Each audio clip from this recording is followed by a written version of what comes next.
Hello friend, आज हम कल के टॉपिक को आगे बढ़ाते हुए जिसमें हम लोगों ने कल सीखा था कि विभिन्न प्रकार की जो बीम के प्रॉब्लम्स होती हैं उनमें रिएक्शंस कैसे फाइंड आउट किए जाते हैं, उसको आगे बढ़ाते हुए उसमें उन रिएक्शंस के बाद उनमें कैसे शियर फोर्स डायग्राम और बेंडिंग मोमेंट डायग्राम उनमें बनाया जाता है, इसके बारे में हम सीखेंगे।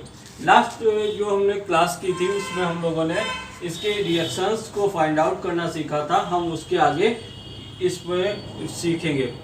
अगर आपने वो क्लास नहीं देखी है तो डिस्क्रिप्शन में हम उसका लिंक दे देंगे, आप पहले वहाँ से वो जा कर के देख लीजिए, उसके बाद ही आप यहाँ पर आ सकते हैं, क्योंकि वो बहुत ही इम्पोर्टेंट है इस प्रॉब्लम को आगे सॉल्व करने के लिए। अब देखिए, हम आगे देखते हैं आगे की प्रोसेस क्या होती है, उसके बारे में डिस्कस करते हैं। जैसे कि हम लोगों ने यहाँ पर कल रिएक्शंस की वैल्यू निकाली हुई थी, ये रिएक्शंस हमारी 10 और 10 आई थी। इसके बाद का नेक्स्ट जो प्रोसेस होता है एसएफडी बीएमडी निकालने के लिए, वो होता है shear force calculation and bending moment calculation. यानी कि शियर फोर्स की कैलकुलेशन करेंगे और बेंडिंग मोमेंट की कैलकुलेशन करेंगे। तो देखिए, शियर फोर्स की कैलकुलेशन हम पर्टिकुलर कैसे करते हैं, जैसे कि हम लोगों ने पहले भी यहाँ कहा था कि सबसे पहले नेमिंग ए बी सी और डी, ए बी सी और डी।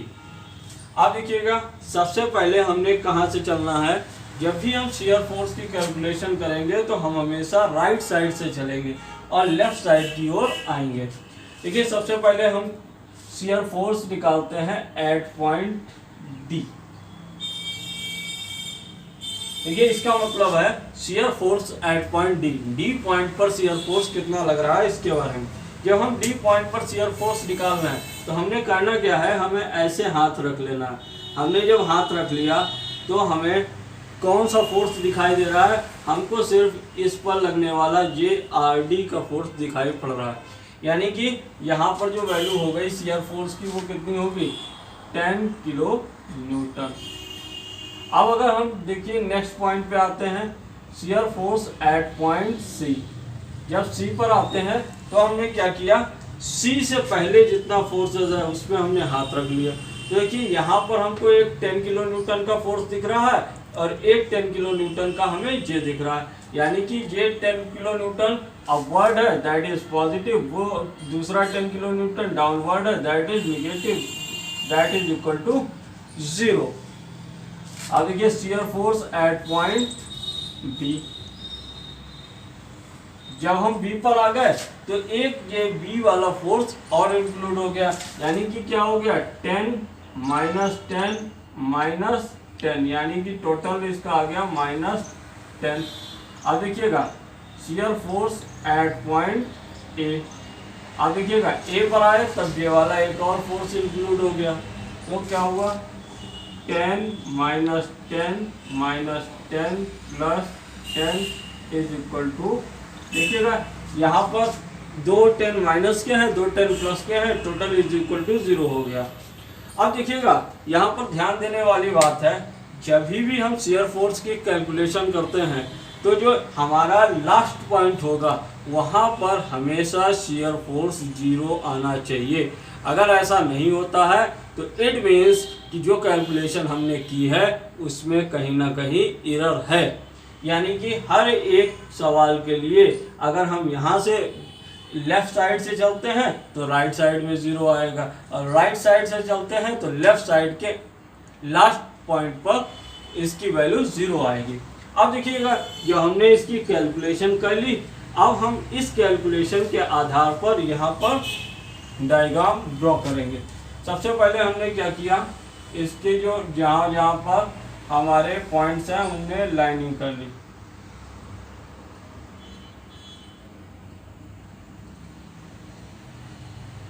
अब हमने क्या किया, यहाँ पर लिख दिया SFD, यानी कि शियर फोर्स डायग्राम। अब देखिएगा, यहाँ पर सबसे पहले हमने एक बेस लाइन बना ली। अब बेस लाइन पर ये जो वैल्यू है हम इनको यहाँ पर मेंशन कर देते हैं। सबसे पहले हम देखते हैं ये पॉइंट ए है, ए पॉइंट पर वैल्यू कितनी है, 0 है। 0 वैल्यू कहाँ होगी, इस बेस लाइन पर ही होगी। आप देखिएगा इसके बाद जो वैल्यू है बी पॉइंट पर वो कितनी है, -10 है। जैसा कि हम जानते हैं, हम नंबर सिस्टम में जानते हैं कि किसी भी लाइन के अपवर्ड की वैल्यू होती है। जैसा कि हम नंबर सिस्टम में जानते हैं, ऊपर की वैल्यू पॉजिटिव होती है, नीचे की वैल्यू निगेटिव होती है। यानी कि ये वैल्यू है -10, यानी कि ये इस लाइन के नीचे आएगी, यानी कि यहाँ पर नेक्स्ट वैल्यू सी पॉइंट पर 0 है, हमने यहाँ पर 0 मेंशन कर दी। और नेक्स्ट वैल्यू फिर 10 है, हमने यहाँ पर 10 को मेंशन कर दिया। अब मेन चीज आती है, हमने ये पॉइंट जो मेंशन किए हैं इसमें डायग्राम कैसे बनाएंगे।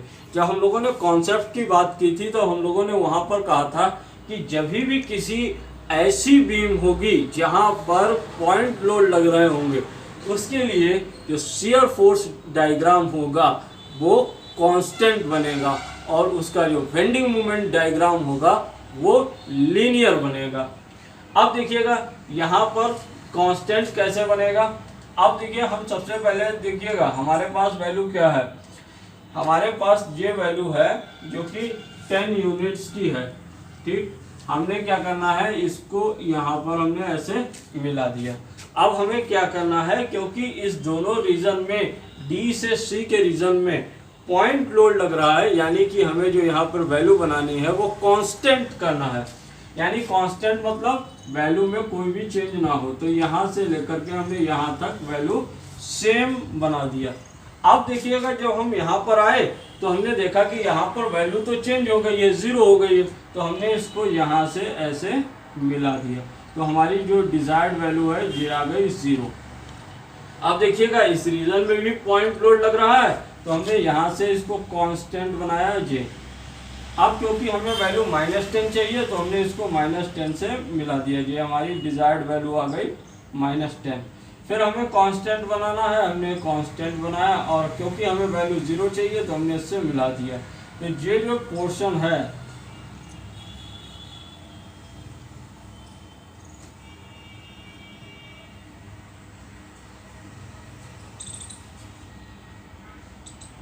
ये जो डायग्राम में जो पोर्शन बने हैं ये क्या बन गया, शियर फोर्स डायग्राम बन गया। अब इसके बाद नेक्स्ट चीज आती है कि बेंडिंग मोमेंट के लिए, तो हम पहले सबसे बेंडिंग मोमेंट की कैलकुलेशन करते हैं। सबसे पहले बेंडिंग मोमेंट की कैलकुलेशन करते हैं BMC, बेंडिंग मोमेंट कैलकुलेशन। अब देखिएगा BM एट पॉइंट, सबसे पहले हम शुरू करते हैं D से। अब देखिएगा जब हम D से शुरू करते हैं तो यहाँ पर एक D से आगे का हम यहाँ हाथ रख लेते हैं, तब यहाँ पर देखिएगा D पर फोर्स कितना लग रहा है, 10 किलो न्यूटन का फोर्स लग रहा है। लेकिन हम मोमेंट क्योंकि D के ही अबाउट ले रहे हैं, तो इस फोर्स का D के अबाउट जब मोमेंट ले रहा है तो डिस्टेंस यहाँ पर 0 हो गई, यानी कि टोटल इज इक्वल टू 0 हो गया। अब नेक्स्ट पॉइंट पे, जब हम नेक्स्ट पॉइंट पे आते हैं तो क्या हो गया, BMC। देखिएगा जो 10 किलो न्यूटन की रिएक्शन का फोर्स है, इससे C तक की डिस्टेंस कितनी हो गई, 2 हो गई। तो यानी कि 10 × 2 माइनस, अब देखिएगा ये वाला जो 10 किलो न्यूटन लग रहा है वो क्योंकि C पॉइंट पर ही लग रहा है और C के अबाउट ही हम कैलकुलेट कर रहे हैं, इसलिए 10 × 0, दैट टर्म इज 0, तो वैल्यू आ गई 20। अब नेक्स्ट पॉइंट है BMB। देखिएगा अब अगला पॉइंट, जब हम B की बात करते हैं तो हम क्या करते हैं, B के आगे जितने भी फोर्सेस हैं हम इसको छुपा लेते हैं। अब हमने क्या किया, जब इसको छुपा लिया तो हमने देखा कि पहला फोर्स कहाँ है, 10 से B तक की डिस्टेंस 2 और 2 4, यानी कि कितना हो गया, 10 × 4। अब देखिएगा दूसरा फोर्स -10 ये वाला, अब इसकी B तक डिस्टेंस कितनी हो गई, 10 × 2। अब देखिएगा एक फोर्स 10 का और लग रहा है जो कि पर्टिकुलर B पर ही लग रहा है, तो इस 10 का B पर लगना यानी कि यहाँ पर डिस्टेंस 0 हो गई, B के ही अबाउट कैलकुलेट करना, इसलिए 10 × 0। तो ये कितना आ गया, 40 - 20, दैट इज इक्वल टू 20। ये 40 minus 20 that is equal to 20 आ गया। अब लास्ट पॉइंट पे हम कैलकुलेट करते हैं BM एट पॉइंट A। अब A पॉइंट पर जब हम कैलकुलेट करेंगे तो यहाँ इस फोर्स की डिस्टेंस A पॉइंट तक कितनी हो जाएगी, 10 इंटू 6, और जो सेकेंड फोर्स है ये 10 किलो न्यूटन, इसकी A तक डिस्टेंस 10 इंटू 4, क्योंकि ये डाउनवर्ड है तो -10 इंटू 4। नेक्स्ट ये वाला 10 है, इस 10 की यहाँ तक की डिस्टेंस 2, तो -10 इंटू 2। नेक्स्ट ये वाला 10 लग रहा है जो कि रिएक्शन का फोर्स है, इसका फोर्स कितना है, प्लस का 10 है और डिस्टेंस इसकी 0 है, तो टोटल कितना हो गया 60 और -40 -20 दैट इज इक्वल टू 0। यहाँ पर भी 0 आ गया, यानी कि हम वो कह सकते हैं कि जो बेंडिंग मोमेंट का भी लास्ट पॉइंट होगा उस पर भी जो वैल्यू आएगी वो 0 आनी चाहिए। अगर ऐसा नहीं होता है कि बेंडिंग मोमेंट के लास्ट पॉइंट पर जो वैल्यू है BM एट A, इस केस में जो BM एट A है वहाँ पर अगर वैल्यू 0 नहीं आती है तो इट मीन्स जो हमारी कैलकुलेशन है उसमें कहीं ना कहीं एरर है। अब इन कैलकुलेशन के बेसिस पर हम डायग्राम ड्रॉ करते हैं। अब देखिए यहाँ पर हम लिखते हैं BMD। अब देखिएगा सबसे पहले हम उसी तरीके से चलेंगे जैसे हमने SFD में चले थे, एक बेस लाइन बना ली। अब बेस लाइन बनाने के बाद जो वैल्यूज यहाँ पर दी गई है उनको हम मेजर कर लेते हैं। देखिए पहली वैल्यू है 0, दूसरी है 20, तीसरी है 20 और फिर 0 है। हम लोगों ने जब कॉन्सेप्ट पढ़ा था तो हम लोगों ने वहाँ पर पढ़ा था कि जब भी किसी बीम में पॉइंट लोड लग रहे होंगे तब उस बीम में जो बेंडिंग मोमेंट डायग्राम होगा वो लीनियर होगा। देखिएगा इस रीजन में इस पूरी बीम में जो लोड लग रहा है वो कैसे है, पॉइंट लोड है, इसलिए जो इसमें डायग्राम बनेगा वो कैसा बनेगा, लीनियर, यानी कि हम इसे लीनियरली इस तरीके से मिला देते हैं। ये जो आ गया ये हमारा डिजायर्ड डायग्राम आ गया for bending moment.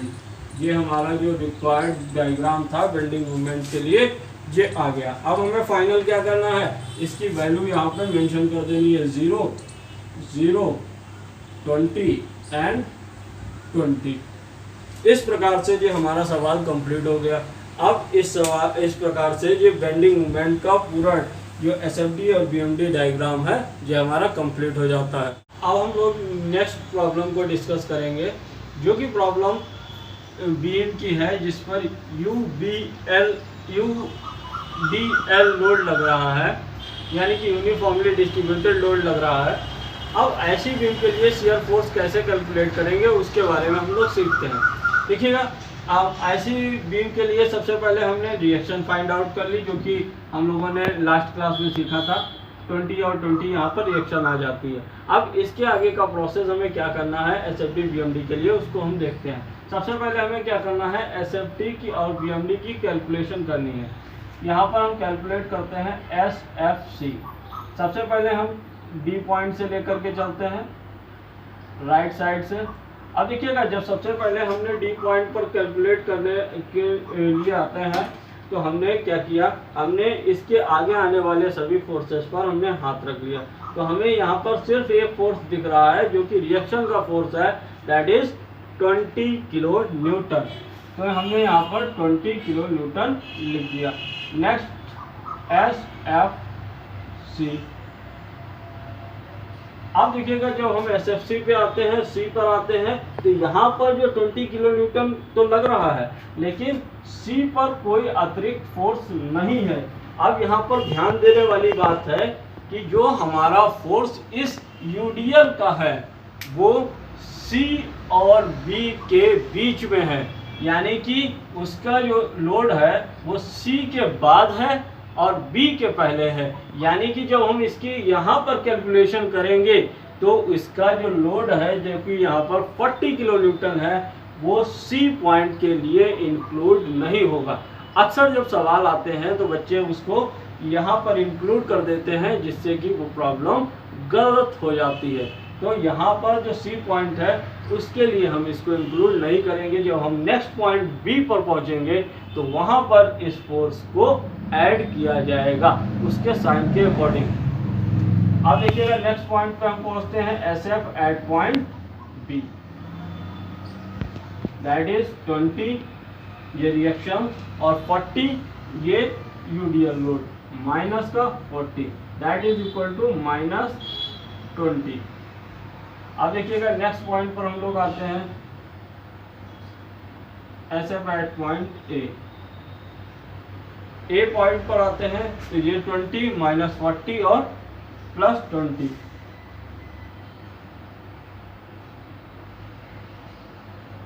That is equal to 0, यानी कि यहाँ पर 0 आ गया। अब हम लोग बेंडिंग मोमेंट की कैलकुलेशन कर लेते हैं। बेंडिंग मोमेंट कैलकुलेशन, अब देखिएगा बेंडिंग मोमेंट की कैलकुलेशन करते हैं तो फर्स्ट पॉइंट हम बेंडिंग मोमेंट डी पॉइंट पर लेते हैं। Bending moment at point D, देखिएगा डी पर फोर्स कितना है 20 है और डिस्टेंस कितनी है 0 है, क्योंकि जो फोर्स लग रहा है वो भी डी पॉइंट पे लग रहा है और जहाँ पर हमें मोमेंट लेना है वो भी डी के ही अबाउट लेना है, तो दोनों के बीच की डिस्टेंस 0 हो गई। अब नेक्स्ट पॉइंट पे आते हैं सी पे। जब सी पर हम आते हैं तो देखते हैं कि एक फोर्स सी से पहले लगा हुआ है 20 जो कि रिएक्शन का है और उसकी सी तक की डिस्टेंस है 2 मीटर, तो 20 × 2 दैट इज इक्वल टू 40।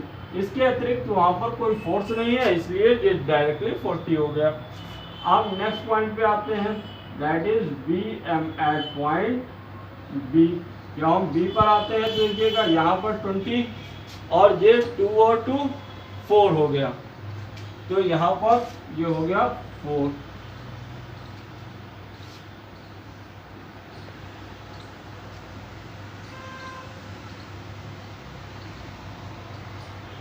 अब देखिएगा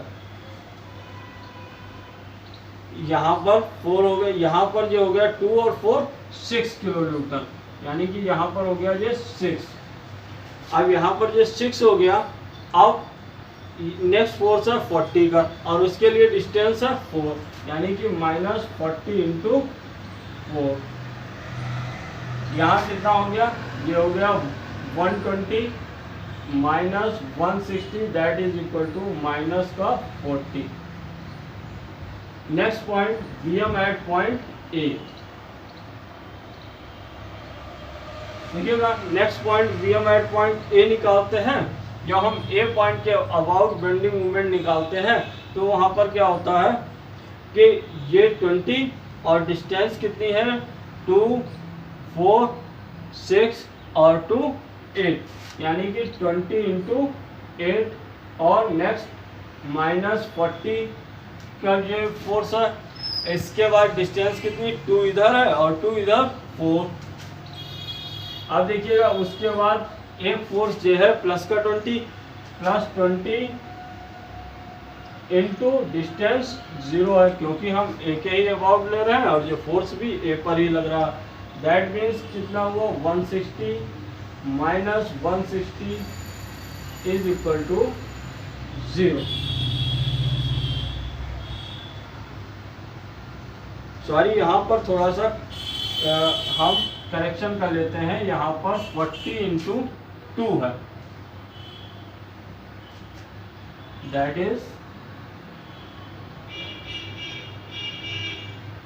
80, दैट इज प्लस का 40। ओके, अब यहाँ पर हमारे पास सभी वैल्यूज आ चुकी हैं।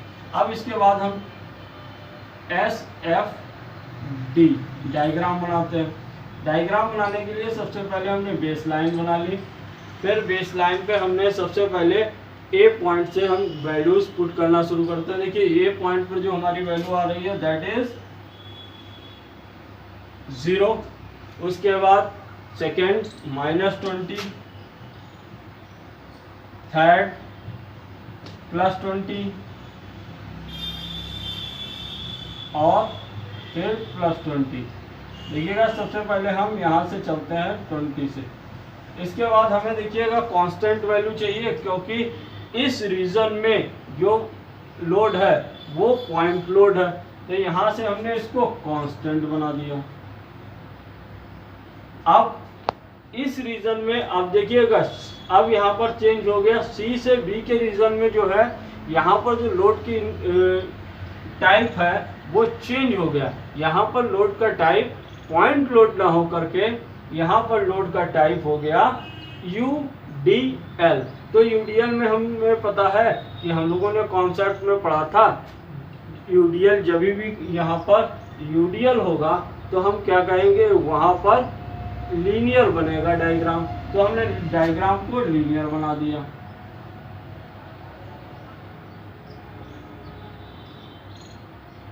नेक्स्ट रीजन में देखिए बी से ए तक फिर पॉइंट लोड लग रहा है, यानी कि यहाँ पर भी कांस्टेंट बनेगा डायग्राम, यानी कि कांस्टेंट बना दिया और हमने इसको ऐसे मिला दिया।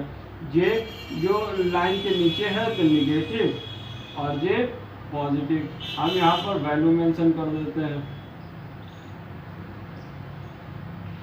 ये हमारा SFD डायग्राम बन गया।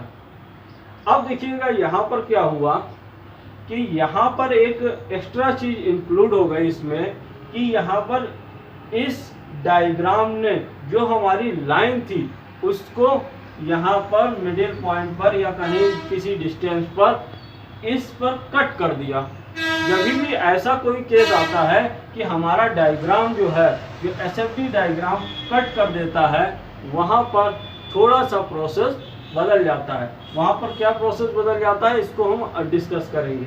जब यहाँ पर ये कट कर देता है, ऐसी कंडीशन में ये हो सकता है कि जब आप डायग्राम बनाएं तो ये इस तरफ से कट करें, माइनस टू प्लस या प्लस टू माइनस, कोई भी तरीका हो सकता है। जब भी वो लाइन को कट करेगा तो हम यहाँ पर क्या करेंगे, इस डिस्टेंस को x मान लेते हैं, जो उससे नियरेस्ट पॉइंट है हमने इस डिस्टेंस को x मान लिया, क्योंकि ये यहाँ पर जो है बेस लाइन को कट कर रहा है। हम जानते हैं किसी भी बेस लाइन पर जो वैल्यू होती है वो शियर फोर्स की 0 होती है।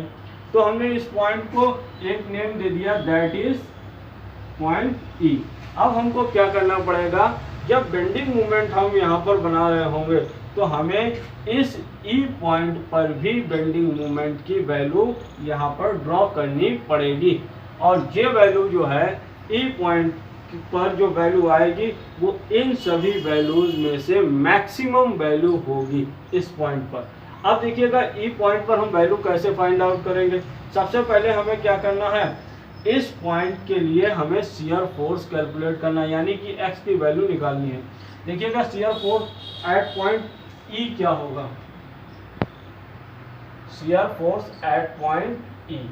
जब हम E पर जाते हैं तो देखिएगा E से पहले एक रिएक्शन फोर्स लग रहा है, दैट इज 20। लेकिन अब जब हम यहाँ से 20 तो हमने देख लिया कि ये लग रहा है, लेकिन जब हम यहाँ पर आए तो x मीटर की दूरी के लिए इस UDL का 10 किलो न्यूटन का भी लोड अप्लाई हो रहा है, यानी कि इसका लोड कितना हो गया, 10 किलो न्यूटन पर मीटर है, और यहाँ पर दूरी कितनी है, x है, तो टोटल लोड इसका कितना हो जाएगा, 10x हो जाएगा। और यहाँ पर हमने इसको 10x लिख दिया। अब देखिएगा हमने जो यहाँ पर देखा, यहाँ पर क्या है कि इस ये जो E पॉइंट है जो बेस लाइन को कट कर रहा है, यानी कि यहाँ पर शियर फोर्स की वैल्यू कितनी होगी, 0 होगी। तो हमने इसको 0 के इक्वल कर दिया, तो 0 के इक्वल किया तो यहाँ पर कितना आ गया, 20 माइनस 10x, यानी कि we can write 10x is equal to 20, यानी कि यहाँ पर x की वैल्यू आ गई 2 मीटर, यानी कि ये जो E पॉइंट होगा वो C पॉइंट से 2 मीटर की डिस्टेंस पे होगा। अब देखिएगा इस पॉइंट पर बेंडिंग मोमेंट हम कैलकुलेट करते हैं, bending moment at point E। देखिएगा जब हम E के लिए कैलकुलेट करते हैं तो पहला तो रिएक्शन फोर्स है, दैट इज 20, उसके लिए डिस्टेंस कितनी हो गई, 2 मीटर इधर है और 2 मीटर इधर, टोटल 4 मीटर हो गई, माइनस आप देखिएगा 20। अब देखिएगा यहाँ पर जो लोड लगेगा, क्योंकि अब हमारी बीम की लेंथ सिर्फ 2 मीटर की रह गई, ई पॉइंट तक जब हम आएंगे तो बीम की लेंथ 2 मीटर की ही रह गई है, और यहाँ पर 1 मीटर कितना लोड है, 10 का है, तो 10 into 2 that is 20 kilo Newton का यहाँ पर लोड लग रहा है। अब जे लोड अप्लाई कहाँ पर होगा, इस 2 मीटर की बीम के हाफ पर, यानी कि 1 मीटर की डिस्टेंस पर जे अप्लाई होगा। तो that is 2080 minus 20 that is equal to 60 kilo newton. यहाँ पर जो वैल्यू आ गई दैट इज 60 किलो न्यूटन आ गई। अब हम यहाँ पर वो चीज़ को वेरीफाई करते हैं जो हमने अभी इसको शुरू करने से पहले कहा था। हमने कहा था कि इस पॉइंट पर जो वैल्यू आएगी वो सभी वैल्यू में से बेंडिंग मोमेंट के लिए मैक्सिमम वैल्यू होगी। जो हमारे पास वैल्यू थी, हमारे पास मैक्सिमम वैल्यू थी 40 और यहाँ पर इस पॉइंट पर आई 60, यानी कि जैसा कि हम लोगों ने कहा था वैसा ही निकल के भी आया है कि ये मैक्सिमम वैल्यू है।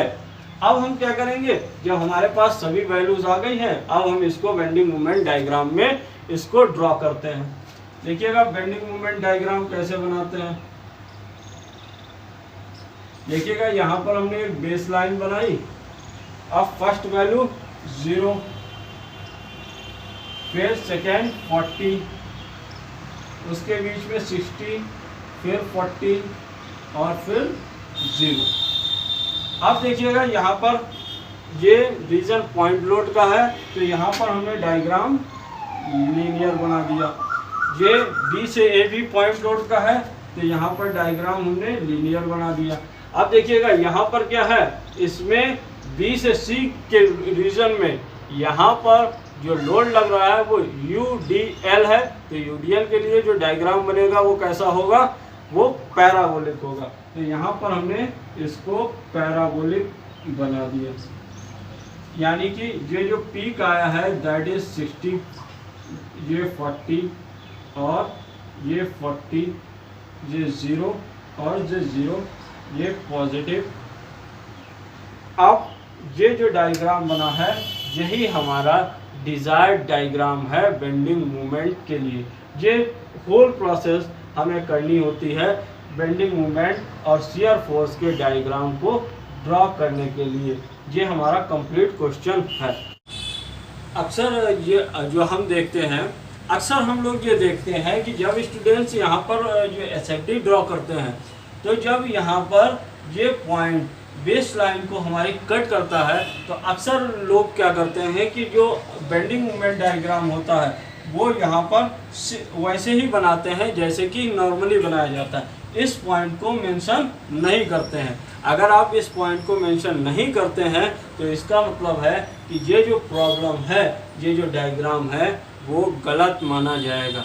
उसके अलावा जो साधारणतः स्टूडेंट बहुत गलती करते हैं उस पर भी थोड़ा सा मैं बात करना चाहूँगा कि जब हम शियर फोर्स की कैलकुलेशन करते हैं तो उसका मतलब है सम ऑफ ऑल फोर्सेस, यानी कि जितने भी फोर्स हैं उनका सभी का अलजेब्रिक सम की बात हो रही है। वहाँ पर कहीं पर भी डिस्टेंस की बात नहीं होती है। कई बार बच्चे जो हैं वो परीक्षा में इस बात को गलत करते हैं कि जो शियर फोर्स होता है वहाँ पर डिस्टेंस का मल्टीप्लाई कर देते हैं। यहाँ पर डिस्टेंस का मल्टीप्लाई नहीं करना है। डिस्टेंस का मल्टीप्लाई मूवमेंट में होता है, क्योंकि मूवमेंट की डेफिनेशन कहती है कि फोर्स इनटू डिस्टेंस।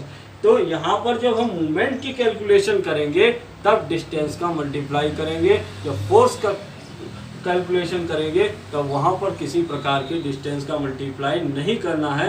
इस बात को हमको अच्छी तरीके से ध्यान रखना है। अगर आपको ये जानकारी अच्छी लगी हो तो हमारे चैनल को लाइक कीजिए, कमेंट कीजिए, सब्सक्राइब कीजिए।